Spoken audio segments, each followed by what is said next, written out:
ఏం శ్రీనివాస్ బాయ్, నువ్వు చాలా చాలా అదృష్టవంతుడివి. నీకు ఎక్కడ పడితే అక్కడ డబ్బు దొరుకుతుంది, కానీ అప్పు తీసుకుంటే నువ్వే ఫోన్లో కూడా దొరకవు. అది కాదు సేట్జీ, నిన్ను కలుద్దామని బైక్ మీద స్పీడ్ గా వస్తుంటే ఈ నోట్ల కట్ట దొరికింది. ఈ నోట్ల కట్ట నాది బాబు. రోడ్డు మీద నేను కనిపిస్తే నువ్వు ఆగవు, డబ్బు కనిపిస్తే ఆగుతావు. అందుకే ఈ ప్లాన్ వేసిన. ఇది అన్యాయం సేట్, నాకు దొరికిన డబ్బు నువ్వు కొట్టేయాలని చూస్తున్నావు. అరే చోప్, నీ నగరాలన్నీ నాకు తెలుసు, అందుకే అందులో చిట్టి పెట్టిన. చూడు, చదువు.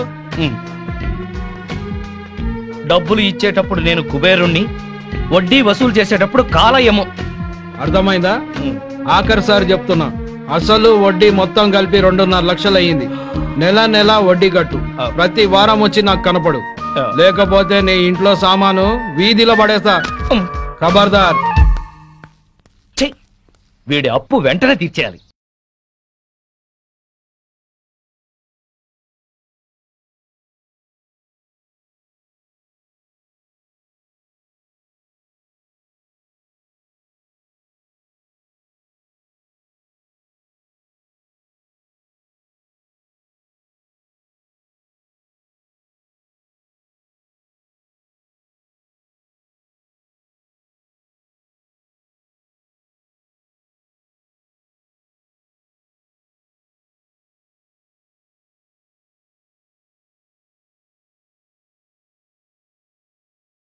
ఏమే, ఎక్కడుంటున్నావు? ఈ ఊర్లోనే, అశోక్ నగర్ లో ఉంటున్నాం. ఓ, మేం కూడా అక్కడే ఉంటున్నాం. అయితే మనం ఎప్పుడు కలుసుకోవచ్చు అనమాట. అవును, మీ హస్బెండ్ ఏం చేస్తారు? Finance business. మా ఆయన కూడా finance business. Sairam chit funds మాదే. ఎల్లుండి మా కంపెనీ 10th యానివర్సరీ. నువ్వు మీ ఆయన తప్పకుండా రావాలి. డెఫినెట్ గా వస్తాం. సరే పద, మీ ఇంటి దగ్గర దింపుతాను. అలాగే మీ ఇల్లు కూడా చూసినట్టుంటుంది. శ్రీనివాస్ సార్, రేపు మన chit fund company program grand గా జరిపించే బాధ్యత నీది. Yes sir. All VIP statewide గా ఉన్న కస్టమర్స్ వస్తున్నారు. మన ప్రోగ్రామ్ అందరి మనసులో గుర్తుండిపోవాలి. Okay sir. ఎస్, ఉదయం 10ంటికే స్టార్ట్ చేసి 12 కల్లా క్లోజ్ అయిపోవాలి. Okay sir. Okay okay. Seat wait. అందరికీ స్వాగతం. ఈ రోజు మా సాయిరామ్ చిట్ ఫండ్ కంపెనీ విజయపదంలో సాగుతుందంటే అందుకు కారణం మీరే. ఈ రోజు ఒక మామిడి టెంకని పాత పెడితే కొన్నేళ్ల తర్వాత వేలాది కాయల్ని కాస్తుంది. ఈ రోజు మా సంస్థలో కొంత పెట్టుబడి పెడితే అంతకంత పెరుగుతుంది. మేము కోరుకునేది ఒకటే, మీరు కోటీశ్వరులు కావాలి.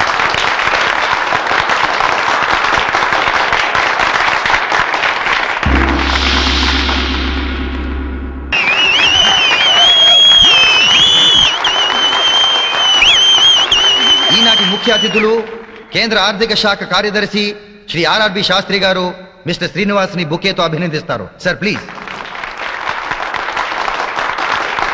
Srinivas, extraordinary, congratulations, keep it up. ఆయనే మా హస్బెండ్. ఆ శ్రీనివాస్ గారే మా ఆయన. రియలీ బాగుంది. మన ఇద్దరం క్లాస్మేట్స్. మన హస్బెండ్స్ ఇద్దరు బిజినెస్ మేట్స్. మీ ఆయన పర్ఫార్మెన్స్ అద్భుతంగా ఉంది. మా ఆయనే నాకు చెప్పలేదు ఇంత మంచి ప్రోగ్రాం ఉందని. ఉండు, ఆయన సంగతి చెప్తా. ఏం చేస్తావు? సరే, రేపు ఆదివారం మీ హస్బెండ్ ని తీసుకుని మా ఇంటికి డిన్నర్ కి రా.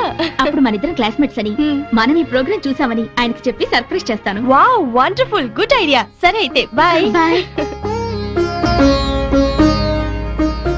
ఫంక్షన్ బాగా జరిగిందండి. మీరు చక్కగా మాట్లాడారు. శ్రీనివాస్ గారి రూపాయి దండకం సూపర్. అందరూ చాలా బాగా ఎంజాయ్ చేశాం. వాడు ఇటువంటి ఫంక్షన్స్ కి కస్టమర్స్ కి కబుర్లు చెప్పి పడేయడానికి పనికొస్తాడు. అందుకే ఉద్యోగంలో పెట్టుకున్నాను. ఉద్యోగంలో పెట్టుకోవడం ఏంటి? ఆయన మీ పార్ట్నర్ కదా? వాట్? వాడు నా పార్ట్నరా? అవును. నీకెవరు చెప్పారు? వాళ్ళ ఆవిడ నా ఫ్రెండ్ అండి, తనే చెప్పింది. I see. Sir, Shut up! Office car తీసుకెళ్లి సొంత కారని చెప్పుకుని వాడావు. ఇచ్చిన ఉద్యోగం అడ్డం పెట్టుకుని అప్పులు చేశావు. ఆ సేట్ ఎవడో వచ్చి ఆఫీస్ లో గొడవ చేసేలేడు. పైగా నా పార్ట్నర్ అని చెప్పుకుంటున్నావు. సిగ్గు లేకుండా నిలబడ్డామే. నీకు రావాల్సిన డబ్బు తీసుకుపో. పో. సార్, ఇంకొక ఛాన్స్. Get out.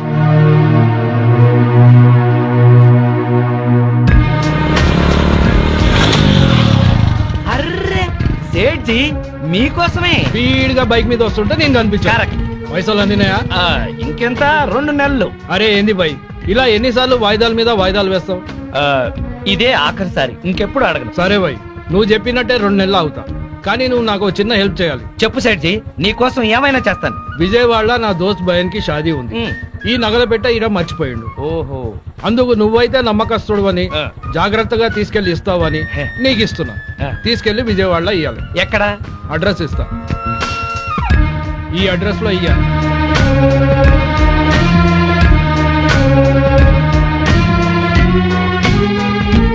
శుక్రియా బాయ్, షాదీకి వస్తానని చెప్పు. బాయ్. హలో మాధవి, ఆ, ఆఫీస్ పని మీద అర్జెంట్ గా బెజవాడ వెళ్తున్నాను.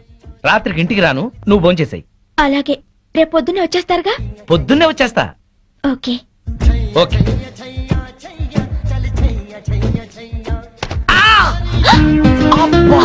అయ్యో సారీ అండి. చల్లగా పిడుగు పడ్డట్టుంది. సారీ సారీ, ఉండండి ఊతాను. ఏంటి ఊదేది?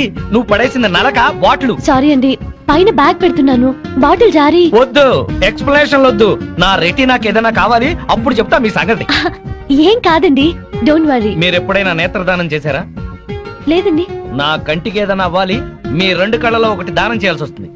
మీ కన్నుకి నా కన్ను హామీ, ఏం భయం లేదు. అయితే సరే. హే సీను. ఎవరు? నువ్వా? ప్రియా నువ్వా? ఏంటి అల్లరి? చిన్నప్పటి నుంచి నువ్వు మారలేదా? అమ్మా తల్లి, 15 ఏళ్ల తర్వాత నిన్ను చూసి పోయిన కన్ను తిరిగి వచ్చినట్టయింది. పొరపాటున ఎవడో మెంటల్ గార్డ్ మీద బాటిల్ పడేశానని భయపడ్డాను. ఏం చేస్తున్నావు ఇప్పుడు? బిజినెస్. పెళ్ళైందా? అయింది. నువ్వు పెద్ద చీట్వి. ఏ? చిన్నప్పుడు నాకేం చెప్పావు? అదే, మనము అమ్మ నాన్న ఆట ఆడుకునేటప్పుడు పెద్దయ్యాక నన్నే పెళ్లి చేసుకుంటానని చెప్పేవాడు కదా నువ్వు. అవన్నీ నీకు బానే గుర్తున్నాయి. అంటే మన స్వీట్ మెమరీస్ అన్ని మర్చిపోయావు అన్నమాట. అసలు నువ్వేం బాయ్ ఫ్రెండ్ విరా బాబు. సరేలే గాని నువ్వేం చేస్తున్నావు? ఎంబీఏ పూర్తయింది, ఇక్కడే జాబ్ చేస్తున్నాను. అమ్మని ఊరి నుంచి తీసుకురావడానికని వెళ్తున్నాను. ఓ, నువ్వు రాగానే తప్పకుండా మా ఇంటికి రావాలే. ఇది మా ఇంటి అడ్రస్. ఓకే.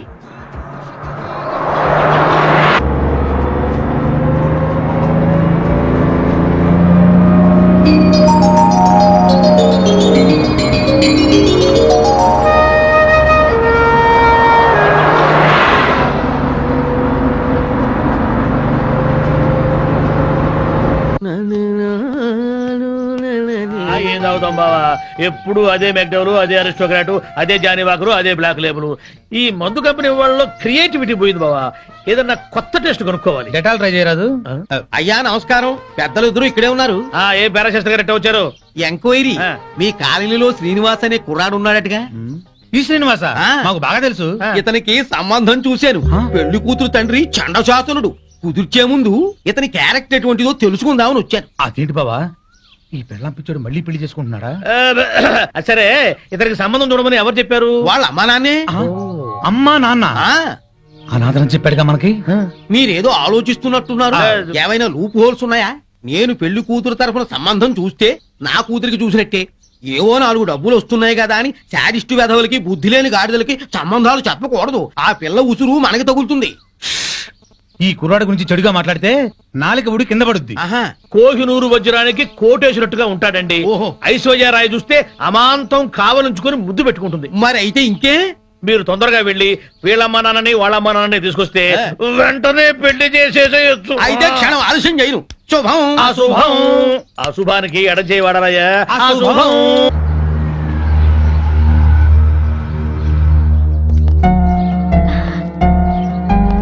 రా మంజుల, నేనే నీకు ఫోన్ చేసి వద్దాం అనుకున్నాను. మా ఆయన ఆఫీస్ పని మీద ఊరెళ్ళారు. ఆఫీస్ పని మీద? అవును. ఏ? సారీ మాధవి, నీకో విషయం చెప్పాలి. ఏమిటది? మీ ఆయనకి మా వారితో ఎలాంటి పార్ట్నర్షిప్ లేదు. ఇన్ఫాక్ట్ మా కంపెనీలో క్లర్క్ గా పనిచేస్తూ పార్ట్నర్ అని అబద్ధం చెప్పాడు. ఈ విషయం తెలిసి ఈ రోజు ఆయన ఉద్యోగం నుంచి తీసేశారు. నువ్వేం బాధపడకు, మా ఆయనకి నచ్చజెప్పి మళ్ళీ ఉద్యోగం ఇచ్చేలా చేస్తాను. బట్ మీ ఆయన్ని కంట్రోల్లో పెట్టుకో. బాయ్.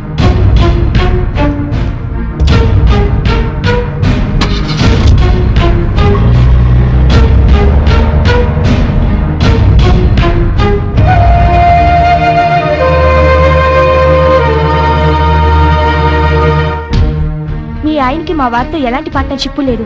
ఇన్ఫాక్ట్ మా కంపెనీలో క్లర్క్ గా పనిచేస్తూ పార్ట్నర్ అని అబద్ధం చెప్పాడు.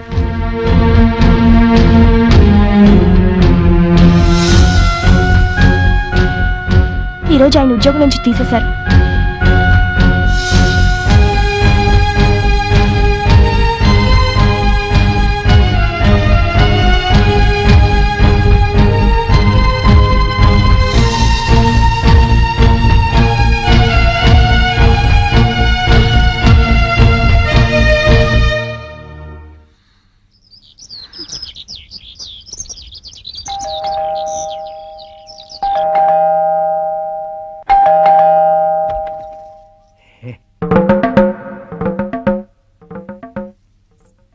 అనుకోకుండా ఊరెళ్లాల్సి వచ్చింది. నీకు ఫోన్ చేశా కదా, అయినా అంత కోపమా? రాత్రి భోజనం చేసావా? నేను లేనని తినకుండా పడుకున్నావా? నా కోసం ఫోన్లు ఏమైనా వచ్చాయా? ఏంటి వినపడలేదా? పిలుస్తున్నా వినిపించుకోకుండా వెళ్ళిపోతావే? చిట్ ఫండ్ కంపెనీలో గుమస్తాకి అంత చికాకు అక్కర్లేదు. నీకేం తెలుసని మాట్లాడుతున్నావు? ఉద్యోగం ఊడిందని తెలిసి. అంటే మాధవి, నేను చెప్పేది విను. ఏంటి వినేది? ఎంతో ప్రేమగా నటించి ఎందుకలా మోసం చేశారు చెప్పండి. శ్రీనివాస్, శ్రీనివాస్, ఏవయ్యా శ్రీనివాస్, ఓసారి బయటకు వస్తావా? మీ అమ్మా నాన్న వచ్చారు. ఓసారి బయటికి రావాయా?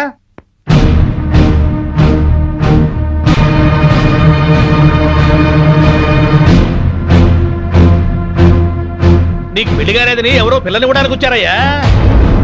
ఏమిటి, ఇతనికి పెళ్ళయిందా? మాకు తెలిసి ఒకే పెళ్ళయింది, ఆవిడే ఆ ఒక్క పెళ్ళాం.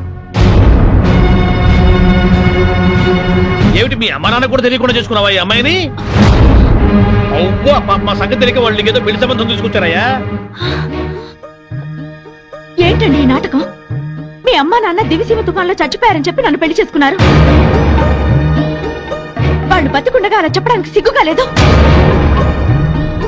అమ్మా, దివిసీమ తుఫాన్లో కొట్టుకుపోయిన వాళ్ళ అమ్మా నాన్న మొన్న వచ్చిన సునామీకి ఒడ్డు కొట్టుకొచ్చుంటారు. అతనే వరకు ఏమిట్రా ఇదంతా? మాతో ఒక్క మాట చెప్తే నీ పెళ్లి మేం కాదంటావా? అది కాదు నాన్న. చేసింది చాలే, సమర్థించుకోకు. నువ్వే మనిషివా, ఇలా చేస్తావు అనుకోలేదు. మీకేం చేశాడండి? చీట్ చేశాడండి. ఫోన్ తో సహా నా ఆఫీస్ అద్దెకిస్తే నాకు తెలియకుండా నా సంతకం ఫోర్జరీ చేసి ఎస్టీడీ కనెక్షన్ తీసుకుని 50,000 బిల్లు చేశాడు. పైగా 2 నెలల నుంచి ఆఫీస్ అద్దె కూడా కట్టలేదు. ఆగండి రమణ, ప్రతి నెల ఈయన అద్దె డబ్బు నీతో ఇచ్చి పంపించట్లేదు? ఆ డబ్బులు మేము వాడుకున్నాం సార్. ఛీ! మరి ఎస్టీడీ గొడవ ఏంటి? ఆయన సంతకం ఫోర్జరీ చేసి ఎస్టీడీ కనెక్షన్ తీసుకున్నాం. పబ్లిక్ అందరితో ఫోన్లు చేయించి ఆ డబ్బుతో దుబాయ్ వెళ్ళాలనుకున్నాం. డబ్బు తీసుకున్న ఏజెంట్ మోసం చేశాడు. దయచేసి మమ్మల్ని పోలీసులకు పట్టించకండి సార్. విన్నావుగా, అగ్రిమెంట్ రాసి ఆఫీస్ అద్దెకి తీసుకుంది నువ్వు. ఈ బిల్లు డబ్బు ఆ 2 నెలల అద్దె కట్టకపోతే అరెస్ట్ అయ్యేది కూడా నువ్వే. ఏం శ్రీనివాస్, నా బాకీ తీర్చకుండా ఇంకా ఇలా అప్పులు చేసావా? నీ ఉద్యోగం చూసి నీకు 2 లక్షలు అప్పిచ్చాను, ఇప్పుడు అది పోయింది. నా బాకీ ఎలా తీరుస్తావు? ఏమయ్యా పెద్ద మనిషి, ఈ నిక్షేపరాయుడికి మళ్ళీ పెళ్ళా? తల్లి తండ్రి బ్రతకుండగానే చచ్చిపోయారని పెళ్లి చేసుకున్న వాడికి నా పిల్లని వాళ్ళ? నువ్వో తండ్రివి, అతను కొడుకు. చచ్చా పదండి. ఇదిగో శ్రీనివాస్, ఇప్పుడు నా బాకీ తీర్చకపోతే లారీ తీసుకొచ్చి సామానంతా తీసుకెళ్తా. పోలీస్ కమిషనర్ కు ఫోన్ చేసి అరెస్ట్ అయిపిస్తా. సేట్ సామానంతా తీసుకెళ్తే మరి నా సంగతి ఏంటి? ఎవరో ఒకరి కొంప ముంచి తీరుస్తాడేవయ్యా. పార్వతీ పరమేశ్వర్ లాంటి అమ్మా నాన్నని అంత మాట అన్నాడంటే నమ్మలేకపోతున్నాం. ఇలాంటి కొడుకుని ఎక్కడా చూడలేదు. తల్లి తండ్రి చచ్చిపోయారని అబద్ధం ఆడి పెళ్లి చేసుకోవడం కంటే నాలాగా పెళ్లి పెటాకులు లేకుండా ఉండడమే నయం. సైలెన్స్! ఎవరు మాట్లాడకండి. 35 సంవత్సరాలు టీచర్ గా పనిచేసి రిటైర్ అయ్యాను. నా 65 ఏళ్ల జీవితంలో ఒక్క మాట పడకుండా బతికాను. జీవితంలో అడుగు పెడుతూనే ఇంత మచ్చ తెచ్చుకున్నావేరా? రిటైర్ అయి హాయిగా హరిద్వారంలో ఉంటున్న వాళ్ళం. నీ పెళ్లి బాధ్యత ఒకటి ఉందని వచ్చావురా. నీ నిర్వాహకానికి సిగ్గుపడేటట్టు చేశావు కదరా. 3 నెలల్లో ఈ బాకీలన్నీ తీర్చు. నీకు చేత కాకపోతే చేతులెత్తి దండం పెట్టు. నిన్ను కన్న పాపానికి అనాపైసలతో సహా ఆ అప్పులన్నీ నేను తీరుస్తాను. అయ్యా, నా మాట మీద ఏమాత్రం నమ్మకం గౌరవం ఉన్నా దయచేసి వెళ్ళండి. శ్రీనివాస్, ఈయన ముఖం చూసి మాట నచ్చి వెళ్తున్నాం. పైసలు జల్దీ అరేంజ్ అయ్యి